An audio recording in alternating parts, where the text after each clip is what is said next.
This evening, our speaker, Ambassador Zimmermann, is a student of the area, and he's a practiced statesman. Ambassador Zimmermann is a graduate of Yale, class of 1956. One of his Deerfield Academy classmates of 4 years before that is with us this evening. He graduated with high honors from Yale. He was awarded and earned a Master's of Arts degree from Cambridge University with honors, and then went back to Yale as a Fulbright scholar, a teacher of history for a year, worked as a journalist in Washington, and joined the Foreign Service in 1961. He served 2 tours of duty in the former Soviet Union, total of 5 years, and was the Deputy Chief of Mission during his second tour there. He's held the rank of ambassador 3 times in the Foreign Service. He was co-chair of the American delegation to the Helsinki Commission 1986 to 89. Steny Hoyer, a member of our board and one of our congressmen and a respected member of the Maryland community, worked with him on that. He also, as you all know, was ambassador of the United States to Yugoslavia, 89 to 92, our last ambassador, obviously, to that country. And his last assignment at state was as director of the Bureau for Refugee Problems. It's interesting, and I should also add, he's with the RAND Corporation as a senior fellow. He serves as a distinguished fellow with the New School. He had an appointment at University of Maryland College Park last year, and he serves as a professorial lecturer at the School of Advanced International Studies, Johns Hopkins in Washington.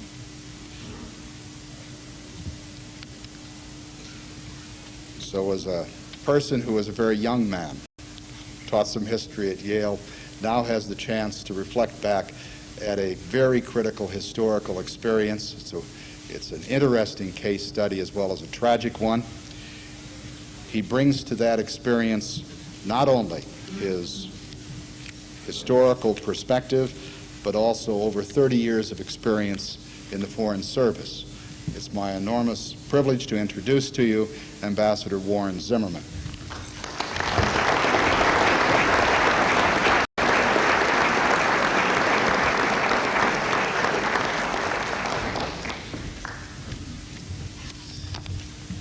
Thank you very much, Dr. Bird. Ladies and gentlemen, it's a pleasure to be here. My subject is unfortunately less pleasurable. I'm going to talk about Bosnia and the new nationalism, to say a little bit about the general phenomenon of nationalism and how Bosnia fits into that, and what, if anything, can be done to deal with it. We're entering today a world of resurgent nationalism. I'm not talking about the peaceful nationalism that the Poles and the Czechs represented back at the beginning of this century when they were yearning for their own state, having been deprived of it for several centuries.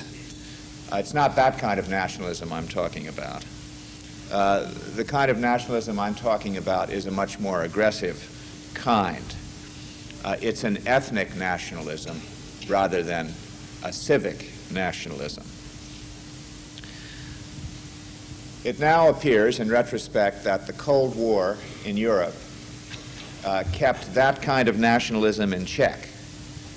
The multinational empire of the Soviet Union, the multinational state of Yugoslavia, both under communist dictatorships, kept nationalism down. Nationalists went to jail, typically, in those countries. But with the end of communism, extreme thinking of the nationalist variety resurfaced and found new channels. Thus, the end of communism led to the rise of nationalism.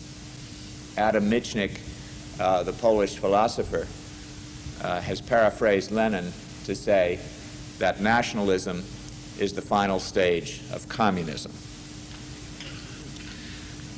Indeed, nationalism and communism share some of the same ideological traits.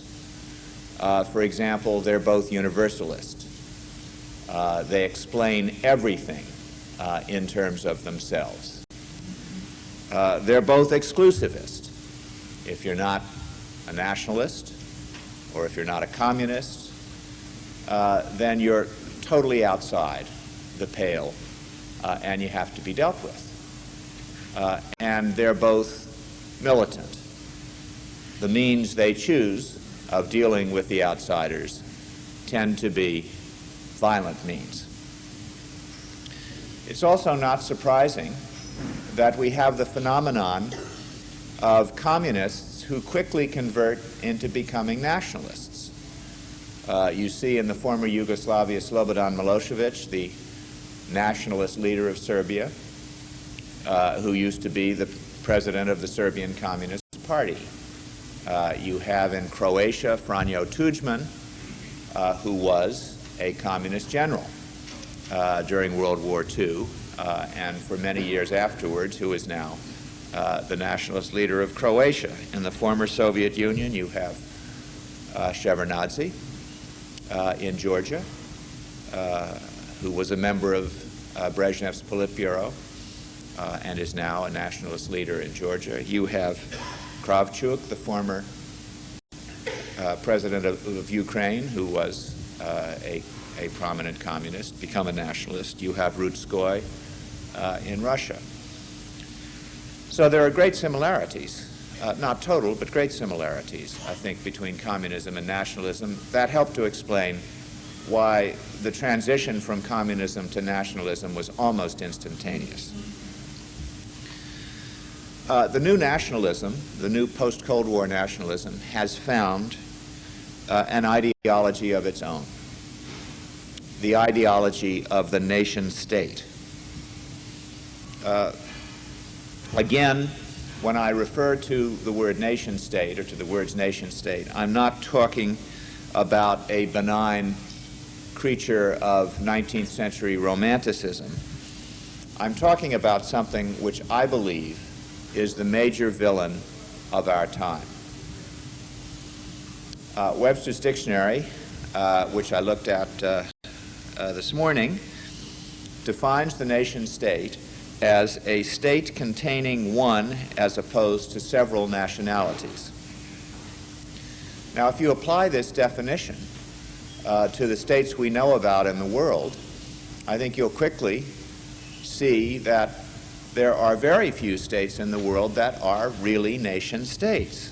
Most states have more than one nationality. For example, even after the breakup of the Soviet Union, Russia itself has many different nationalities, as the world has come to see very clearly in the Chechnya crisis. And the new non-Russian states that were created from the corpse of the Soviet Union have 25 million Russians living in them, so they're not nation states either.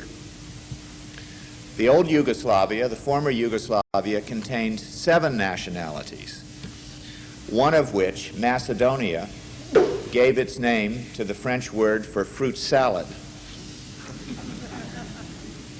Even Western Europe is not composed of nation states. Switzerland is composed of 3 major nationalities, French, German, and Italian. Belgium is composed of 2. Spain has many nationalities. Italy has an important German minority. Even France, that paragon of national spirit, has 1 million Germans in it, as well as members of other nationalities. French ambassador to the United States, a great friend of mine, is named Andriani, and he is from Corsica. He is not originally of French parentage, but Italian. And of course you have the most important and successful multinational state of all, the United States of America. It's hard to find more than two important countries that are true nation states. I think one could argue that China and Japan are both nation states in the dictionary sense of the word, but it's very hard to find any others. So these facts, I think, lead to the strong implication that if there are going to be solutions for ethnic conflicts, the likelihood is that those solutions have to be found in some kind of multi-ethnic, multinational context, and not in the context of a nation state. The trend is not toward nation states. The trend is away from it. Now let me get to Bosnia. Bosnia is a battleground on which the conflict between the principle of multi-ethnic states and the principle of nation states is being played out. On the one side, you have the Bosnian government and its forces.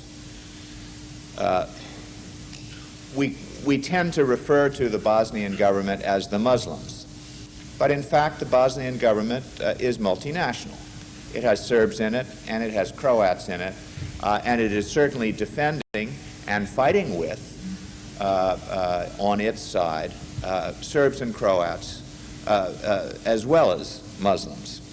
So even there you don't have a pure single ethnic group. And of course Bosnia itself, for hundreds of years, has been a haven for different ethnic groups.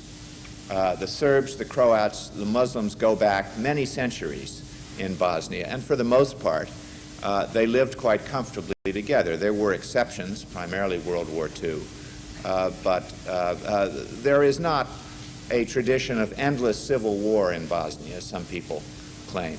Bosnia has, over the centuries, been primarily peaceful. So peaceful, in fact, that it has been a haven for people who have been fleeing dictatorships in other countries. When the Jews were expelled from Spain in 1492, many of them came to Sarajevo, and Sarajevo, until the war began, has had a thriving Jewish population. So that's on the one hand. The Bosnian government represents the principle of multinationality.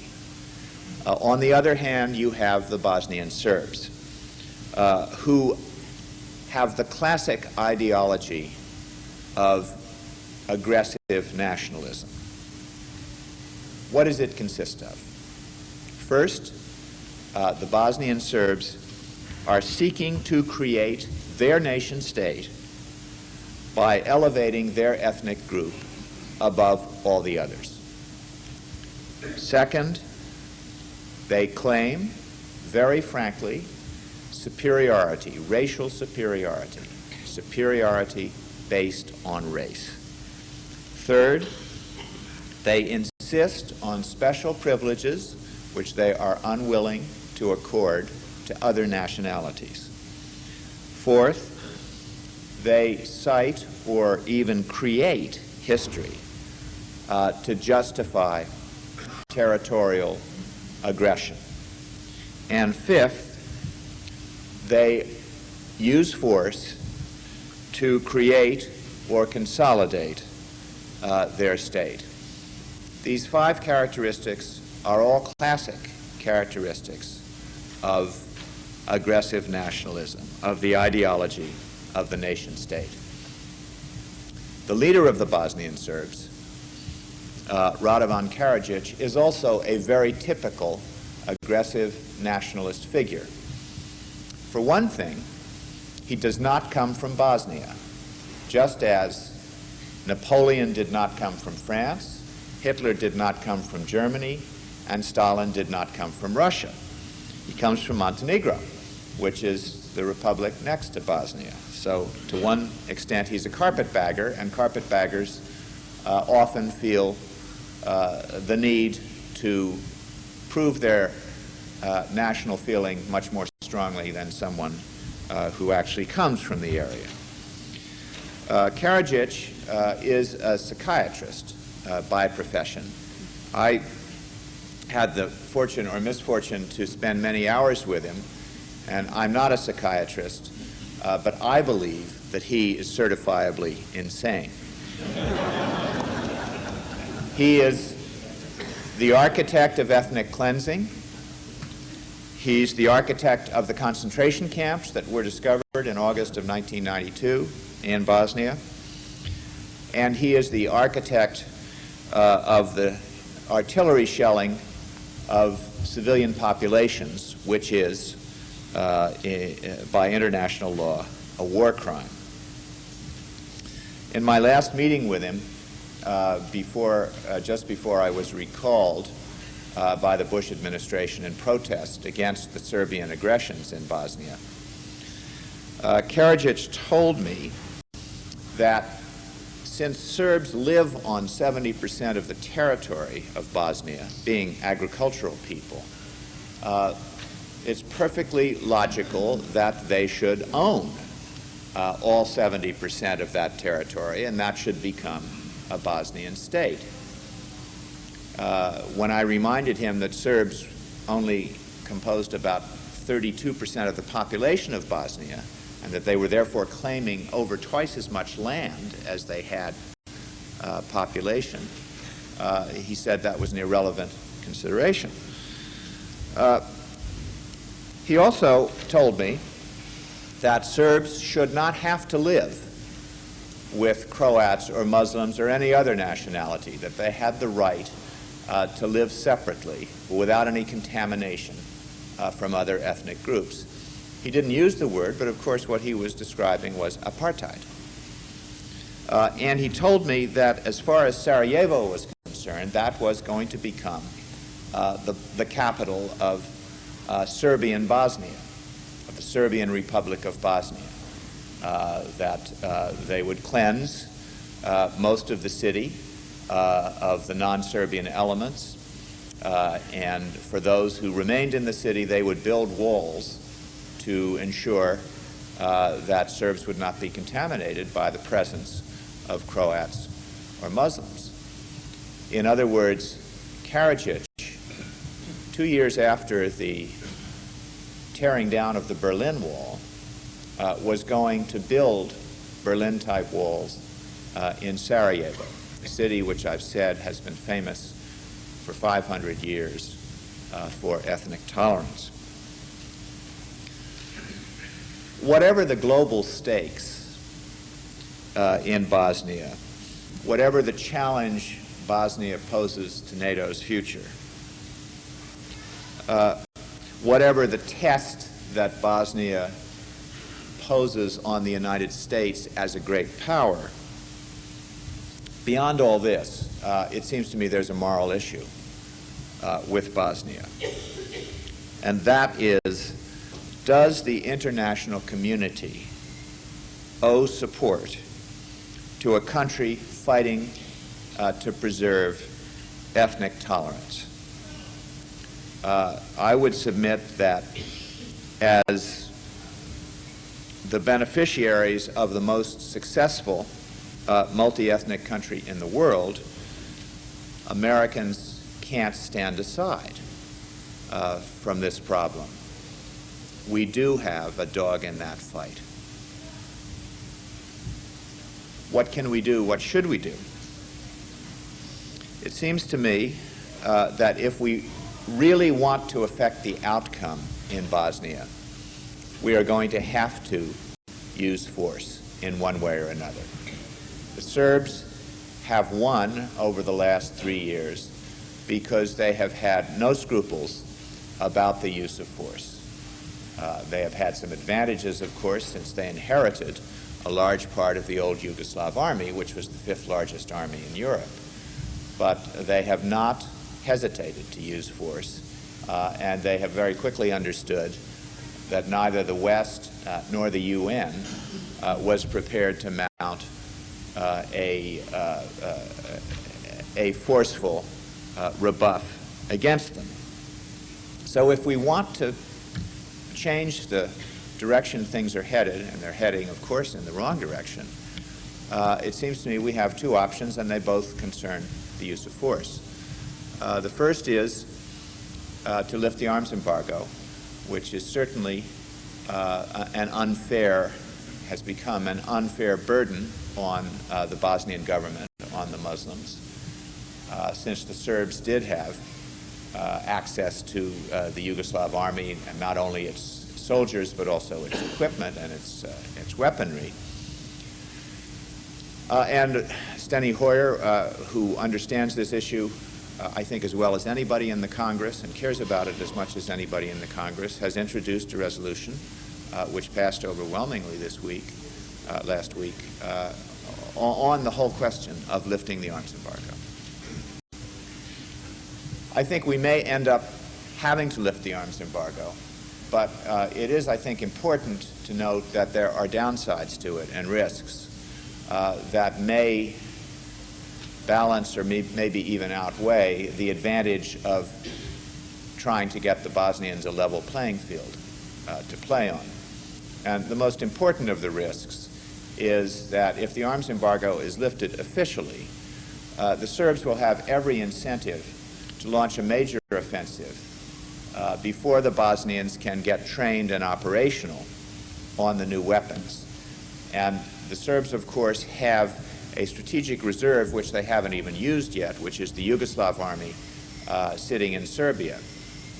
It's debatable whether that army would be brought into play in Bosnia, but lifting the arms embargo for the United States could be just that kind of goad to bring the Serbian army in and to try to get a quick victory before the Bosnians can turn the tide.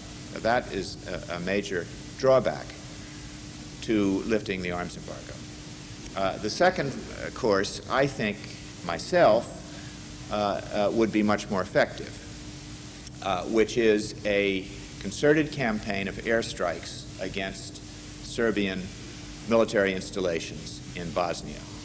We have tried airstrikes in the past, of course, but they have been pinpricks. They have been one-shot deals in which there has been no follow-up, and they have simply not intimidated the Serbs. I'm thinking of something more muscular.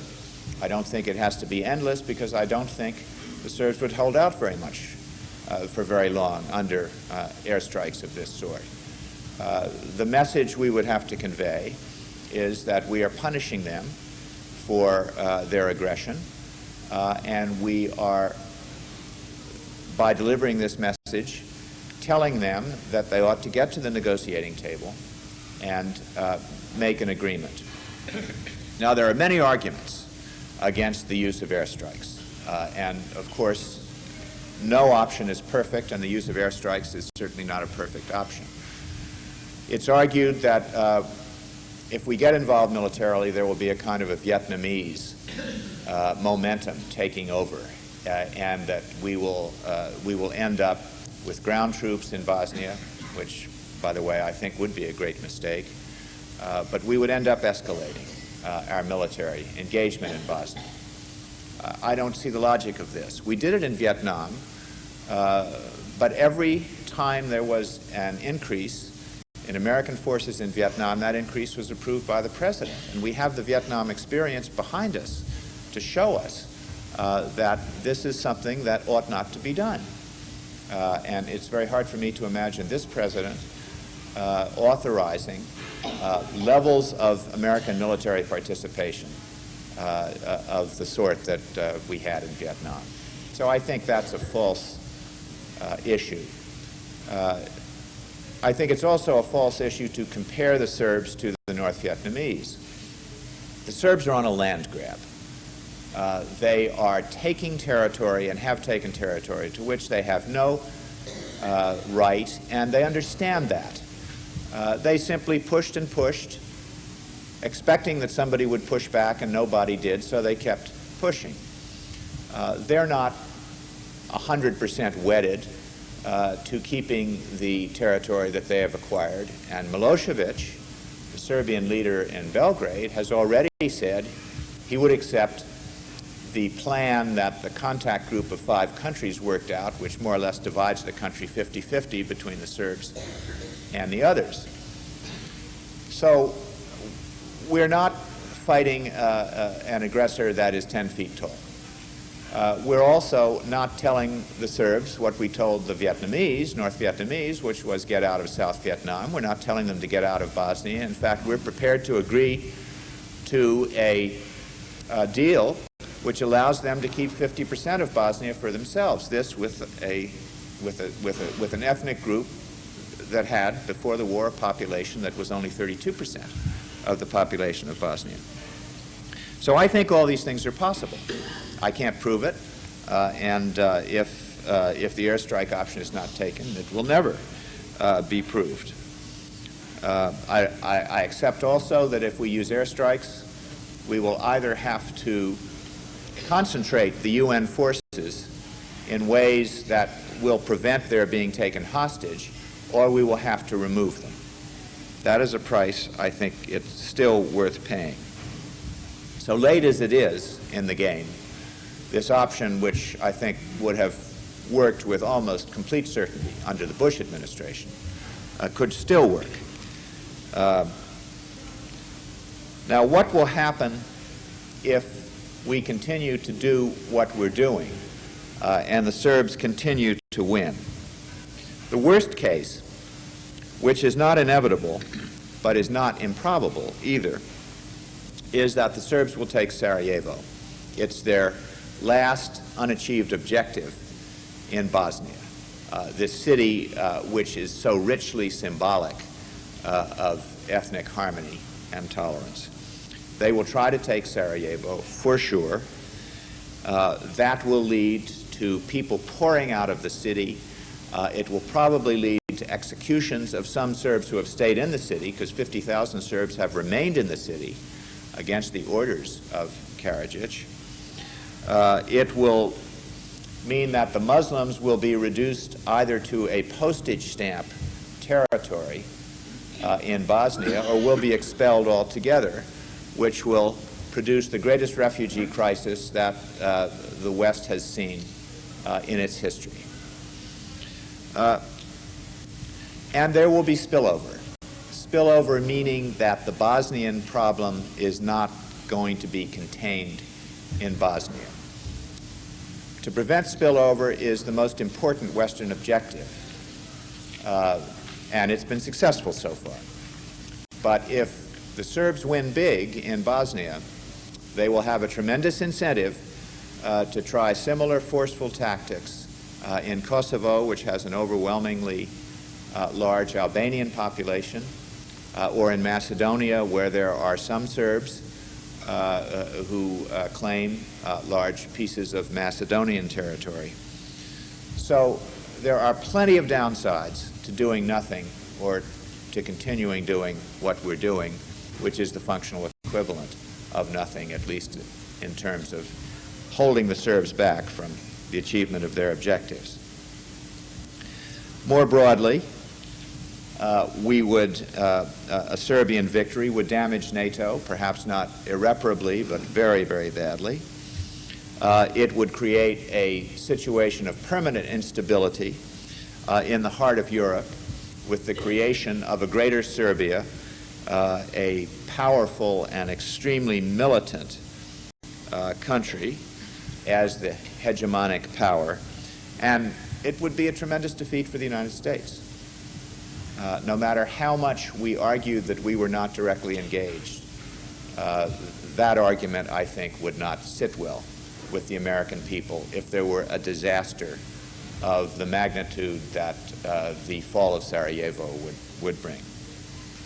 So, in my view at least, to prevent all this is surely worth a larger effort than the effort we're making now.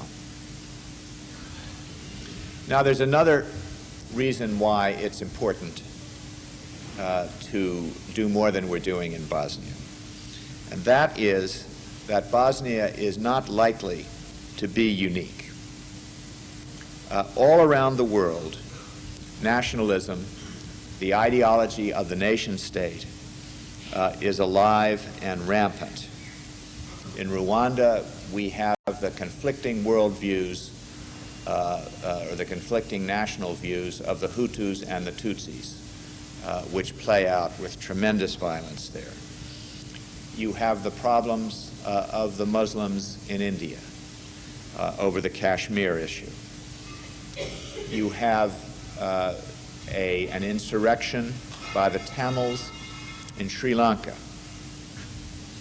You have the tragic situation of the Kurds spread among 4 different countries in Central Asia. You have the problems of the Christians and the Muslims in Lebanon. You have the problem of the Christians and the Muslims in Sudan, perhaps the bloodiest war now going on in the world. You have the problems of the Rohingyas, a persecuted minority in Burma. And you have the desire for independence among many French in Canada. Most of these peoples have real grievances against the dominant nationality. But to create a series of new nation states on the basis of these grievances will almost always threaten the prospects for stability, for democracy, and for tolerance. When nationalists seek territorial and boundary changes, their agenda usually includes partition, ethnic cleansing, and violence. Just to give you 2 examples, wouldn't it be tragic if the multi-ethnic states of South Africa and Mexico broke up over ethnic divisions? Now, on this larger canvas, what can be done? This is, of course, the subject for a whole other speech, and I don't want to go into great length on it, but I would like to make 3 points. First, I think the international community has to cast a cold eye on claims for self-determination. Self-determination may very well suit those that claim it, but it seems to me, at the very least, before giving in to claims of self-determination, it's necessary to examine what its effect would be on other countries, particularly the countries in the neighborhood of that people which is calling for self-determination. There's going to be a lot of effort over the next decades among peoples from Chechnya to Tajikistan, all over the world, people calling for self-determination. And in some cases, maybe it should lead to independence and even to mini-states. But it does seem to me that one has to be very careful before you go down that road. The second thing I think that needs to be done is much better prevention. It's quite possible, I think, that the Bosnian crisis, the Bosnian violence, could have been headed off if we had done a better job of prevention. Prevention requires institutional tools, and it requires instruments. The Secretary General of the UN has been consistently advocating a kind of a UN rapid deployment force for use worldwide that could be brought immediately into an emergency. If such a rapid deployment force had been used in Rwanda, for example, it might have prevented this enormous loss of life there. Something also has to be done about UN peacekeeping. The peacekeepers in Bosnia have been worse than useless, I think, at least in terms of creating a more stable situation there. You need, at a very minimum, to give UN soldiers warfighting capabilities, so-called peace enforcement capabilities. They need to be made tougher. They need to have better weapons. They need to have a mandate which allows them to resist aggressive behavior on the part of national groups in a much stronger and tougher way. And the third point is that if the world is going to continue to consist mainly of multi-ethnic states, and I think there's no doubt of that, then it can't let rulers of those multi-ethnic states abuse the rights of their citizens and in the name of sovereignty. Sovereignty is what every abusive ruler will claim when he gets criticized. It's what Mr. Mobutu claims. It's what Saddam Hussein claims. Everybody claims sovereignty if they want the world to keep out and let them do what they want with their citizens. I think we're simply going to have to invade the confines of sovereignty much more even than we have in the past. And of course, there are major precedents for this. First of all, in international human rights policy, which has been very intrusive against the sovereignty of violators of human rights, and in the Iraq example, where we have effectively put on ice, out of the reach of Saddam Hussein, large parts of his own country. I think that is a trend that is going to have to continue. Steps in this direction, it seems to me, can help to lead to that much maligned but much necessary objective of a new world order.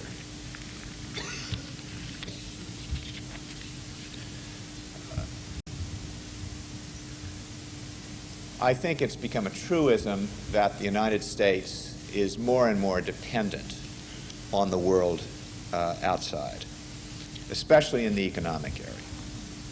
And in order for the kind of successful economic interchange to take place along the lines of NAFTA and with the New World Trade Organization, there has to be not only a level playing field, but a fairly stable and secure playing field.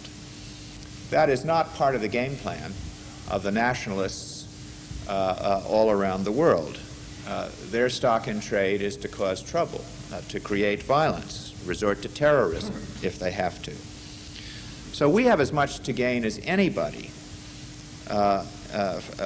if we can get a handle on ethnic violence and reduce it.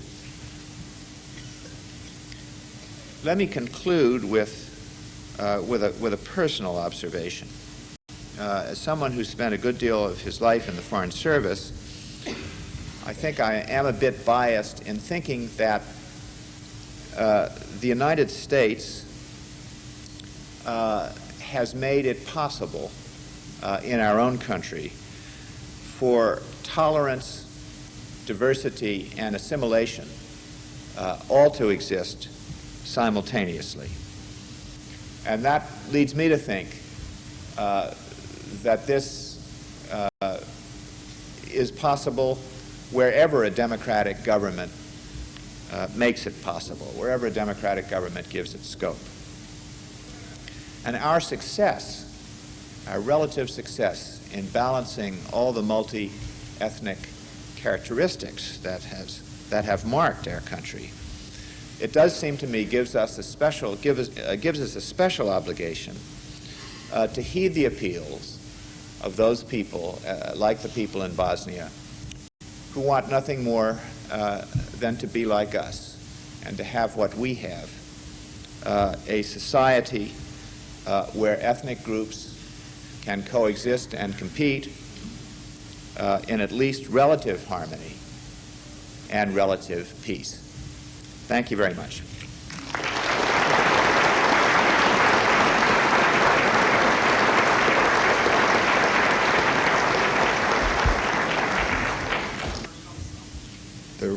two questions. The first is, how sound is the European concern about the conflict spreading? And secondly, where are the Bosnians getting their weapons? I would turn the European argument almost completely around and say that if the Serbs are allowed to win, then that will create a spreading of the conflict, because it will embolden the Serbs to try us on in new areas. I mentioned Kosovo and Macedonia. Croatia might be another place where they would want to try to get back the territory they lost several months ago to the Croats, for example.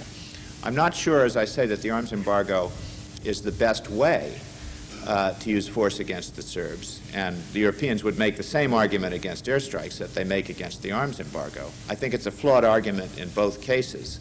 The surest way to ensure the conflict spreading is to do nothing and let the Serbs win. The second question, where are the Muslims getting their arms? I mean, nobody knows for sure, except they, but certainly from Saudi Arabia, from Iran, from Turkey, and they go out on the arms market and make purchases of arms, most of which come in through Croatia. The general view is that they are pretty well armed now. They can't compete with the Serbs in armaments, but they're not doing too badly. And it may turn out that the best way to proceed would be not to formally lift the arms embargo, but to simply look the other way as the Muslims continue to arm themselves. The reason I say that is because if there's a formal American decision to lift the arms embargo, that could trigger a Serbian offensive, possibly even including the Yugoslav army forces that are in Serbia proper, to take action. Whereas if there's no event that can be pointed to, if the Muslims simply continue to get arms, then I think it's very hard for the Serbs to make that kind of crisis-related aggressive move. Mr. Shore? Ambassador, how independent are the Bosnian Serbs from what is now the Serbian Republic? Is it simply, is Karadzic really truly autonomous, or is this simply a good cop, bad cop routine? And if so, why don't we attack Belgrade itself? It's a very interesting question. I believe that at the beginning, in fact, a year before the Bosnian War actually started, I'm now going back to the spring of 1991, I think there was a joint strategy by Milosevic in Serbia and Karadzic in Bosnia, which was worked out very carefully. First, it started with the declaration of independence of certain Serbian areas in Bosnia, the rejection of the writ of the Bosnian government, pulling Serb members out of the Bosnian parliament and out of the Bosnian government, arming these enclaves, bringing Yugoslav army forces in to defend them, and so on and so forth. I think a very clear strategy being worked out, and I think both Milosevic and Karadzic were a part of that strategy. I think what then happened is the Bosnian Serbs did so well and took so much territory that Karadzic got delusions of grandeur and became, in Milosevic's eyes at least, a rival. Now, Milosevic has a very clear track record with rivals. He destroys them. He has destroyed every rival who has stuck his head up since Milosevic came to power. And he's now trying to destroy Karadzic. I think there's no doubt about that. This is not a good cop, bad cop, or theater. I think there is real hostility between the two men. But I don't think this extends to Serbia's losing interest in supporting the Bosnian Serbs. Milosevic would be politically stupid, I think, if he let Karadzic become the only symbol of Serbian nationalism around. So you continue to get arms supplies going across the Serbian or possibly the Croatian border to the Bosnians. There was a New York Times article the other day that cataloged in great detail the degree of help that Milosevic is giving to the Bosnian Serbs, including paying the salaries of the officers in the Bosnian Serb army. And so it's complex. Milosevic would like to get rid of Karadzic, but he does not want to cut his ties with the Bosnian Serb effort. Now, Milosevic would probably settle for a negotiated agreement that gave the Bosnian Serbs less than Karadzic would settle for. Milosevic has gone on record as, for example, as accepting the contact group agreement, which leaves the Serbs about 50%, rather than the 70% they now have and on which Karadzic continues to insist.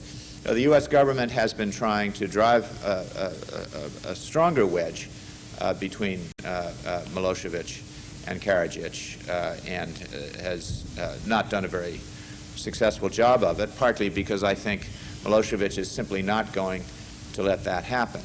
Why don't we bomb Belgrade? Well, I would prefer to confine the bombing to Bosnia, to the Bosnian Serb military installations in Bosnia. I think that would do the trick. If it didn't do the trick, we might have to think about military targets in Serbia, but we're a long way from that point now. Mr. Teeser? Excuse me. Mr. Ambassador, you yourself pointed out that there are many current and potential such trouble spots in the world where various problems of violence and other types of, or even genocide, exist. And, given that there is no single country such as the United States, nor an alliance such as NATO, nor even the United Nations, which has the resources and the will to literally try to solve every problem everywhere in the world over the years, the question has to arise is how do we, at least the United States, for ourselves, determine when and where it is appropriate to act, or for that matter to abstain, which seems to me to be the underlying question, which I have yet to hear a satisfactory answer to, not only here, but and all the news noise that's been going on about Yugoslavia. Keep in mind, in responding to this, please, that to say that where our vital national interests are at stake is not really an answer, but really another way of phrasing the same question. If we limited our engagement just to those places where our vital national interests were at stake, we might as well pack up and stay home, because there would be very few examples of that. Were our vital national interests at stake in Haiti? I don't think so. But what we did in Haiti, the intervention in Haiti, it seemed to me was absolutely called for. It was clearly in the American interest. It had security implications. It had all kinds of other implications, and it seemed to me was an intervention that we needed to do. I would put Bosnia in that category. Many people wouldn't. I don't argue that Bosnia is a vital national interest, but I think for some of the reasons I've given, there are geopolitical reasons, there are reasons of the standing of America in the world, and most importantly, I think there is the moral reason that this is a multinational society that wants to remain one and is appealing to us as a multinational society to help. I think we need to be more engaged in Bosnia than we are. We can't engage ourselves everywhere. There are a lot of national conflicts along the borders of the former Soviet Union. We don't have the ability, and I know we don't have the inclination, to get involved in those. Those are going to be dealt with either by Russia or by some sort of multinational, multilateral effort. If they're dealt with by Russia, the best we can hope to do is moderate Russia's approach toward these little countries, telling the Russians that we would not support any efforts to reincorporate them, for example, into a revival of the Soviet Union. And multilaterally, there is a place, I think, for the Organization of Security and Cooperation in Europe, which is trying to do some mediation work in Chechnya right now. But we have to pick our places in terms of how we see our own interests and in terms of how we see our own abilities. I think Bosnia meets the test. Many people would argue that it doesn't. But I do think this. I think we are going to have to get used to the idea of partial interventions in some parts of the world. The Gulf War, in one sense, was a very bad model because we could design our military effort there for total victory, and that's what we got. We got every objective that we wanted to get out of the Gulf War. I don't think an opportunity or a challenge like that is going to present itself very soon again. I think most of the challenges are going to look more like Bosnia. Complex, ethnically driven conflicts, and I think we are simply going to have to configure our own approach, including how we respond militarily and including how we use the UN and other multilateral organizations accordingly. It's going to be very difficult, particularly with this Congress, which doesn't want to get involved in any of this and has particular loathing for the UN just at a time when it is crying for reform. Yes, sir. Maybe my question is kind of a follow-up to this. Looking at the Bush administration's policy, it was really one of hands-off, this isn't national security, let it go the way it does, let us work with our allies. It seems that in the past 2 years or so, the country has come to personalize this, where we draw the line, it's our reputation at stake, we can't let the world see us as failing, otherwise other dictators will follow suit. Where did the change occur? Was it thought out? And as a member of the State Department, was this a State Department idea? What happened? Where did it change, and why did it change? I don't think there is a change. I don't think the Clinton administration has been very anxious to say that Bosnia is a great test of American will or American power. On the contrary, their argument most of the time, it's shifted, I will admit, but their argument most of the time has been it's a civil war, or this is something the Europeans should be able to handle, or we don't want to get involved militarily. We've tended to emphasize the negative aspects of involvement rather than the positive aspects of involvement. I don't think that's so different from the Bush approach. Yes.